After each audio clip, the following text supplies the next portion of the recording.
మేము సిద్ధంగా ఉన్నాం. తగ్గించుకునే అవకాశం ఉన్న అంబేద్కర్ వాళ్ళు చేయండి చెప్పండి. సో మిత్రులారా, నిజంగా కోర్టుల మీద నాకైతే నమ్మకం లేదు. అలాగే ప్రయత్నాలు రాజ్యాంగబద్ధంగా ప్రయత్నాలు మాత్రం సిన్సియర్గా చేయాలా. ఐఎమ్ అప్రిషియేటింగ్ మళ్ళీ గారి ఎఫర్ట్. ఎందుకంటారంటే కారంచేడు చుండూరు ఘటన సంబంధించినప్పుడు కారంచేడు చుండూరులో మన దగ్గరికి కోర్టులు వచ్చినాయి. ఆ కోర్టులు కాదని హైకోర్టుకు వెళ్ళాం. హైకోర్టు కొట్టేసి సుప్రీంకోర్టుకు వెళ్ళాం. చచ్చిపోయిన తర్వాత ఎవరి సంఘటన జడ్జిమెంట్ కూడా మనం చూసామైనా. మరి ఈ రోజున నేను చెప్పాలనుకుంటున్నాను ఏంటంటే, ఎన్ఐడి పాలు మా గురువు గారి ఆయన దగ్గర ఎక్కడిపోయాడు. ఆయన చెప్పిందే నేను చెప్పాలనుకుంటున్నాను. ఈ రోజున అంబేద్కర్ మాలలు కావాలా లేదా?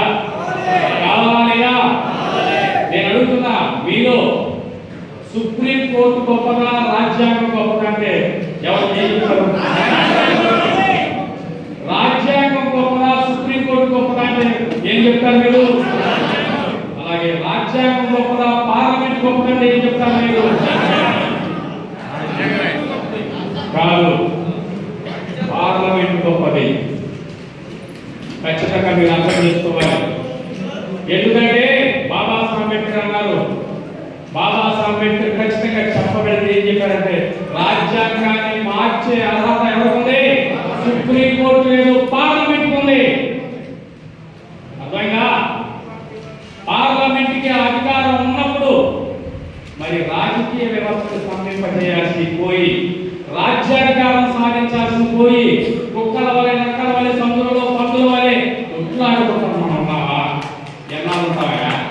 జనాలు బతుకుతారా? ఎటువంటి బతుకున్నారా? జనాలు బతకాలి జీవితాన్ని. ఈ రోజున బాబాసాహెబ్ అంబేద్కర్ గుండెలు పెట్టుకున్నాడు. మాలవాడు కాదా అడుగుతున్నా? మాలవాడిలో కాదా అంబేద్కర్ విగ్రహం ఉందని నేను అడుగుతున్నాను. నేను ఎక్కడ ఉంది అంబేద్కర్ విగ్రహం? మాది గూడులో ఉందా? జగజ్జనరావు అక్కడ ఎవరున్నారా? అంబేద్కర్ ఎక్కడ ఉన్నాడు? ప్రతి మాలవాడిలో ఉన్నాడు. మాలవాడి గుండెల్లో ఉన్నాడు. బాబాసాహెబ్ అంబేద్కర్ సిద్ధాంతం మన మనసులో ఉంది. అవునా కదా? కానీ డిసెంబర్ 6న ఏప్రిల్ 14న మాత్రమే నిద్రలేస్తున్న సిద్ధాంతం. ఈ రోజున అటువంటి పరిస్థితి నుంచి మనం బయటపడాలా? బయటపడే ఒక రాజ్యాన్ని సాధించాలని ఎన్ఐడి పాలన గారు చెప్పడం జరిగింది. చెప్పారా లేదా?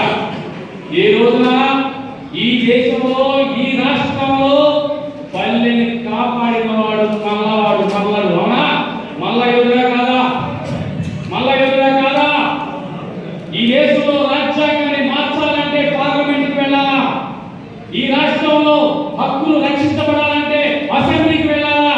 ఈ ఊరిని కాపాడే మల్ల యోధులు, గ్రామాన్ని కాపాడే మల్ల యోధులు, మల్ల రాజ్య స్థాపన అంబేద్కర్ యోధులు మల్ల రాజ్య స్థాపన కోసం ప్రయత్నం చేయాలా?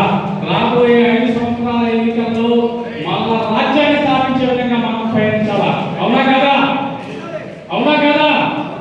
కాబట్టి రాజ్యాంగబద్ధమైన నిర్ణయాలు చేస్తూనే ఒక పక్క సమాజాన్ని సమీకరిస్తూనే రెండో పక్క ఈ రాష్ట్రాన్ని మీ గోడల మీద రాసుకోండి.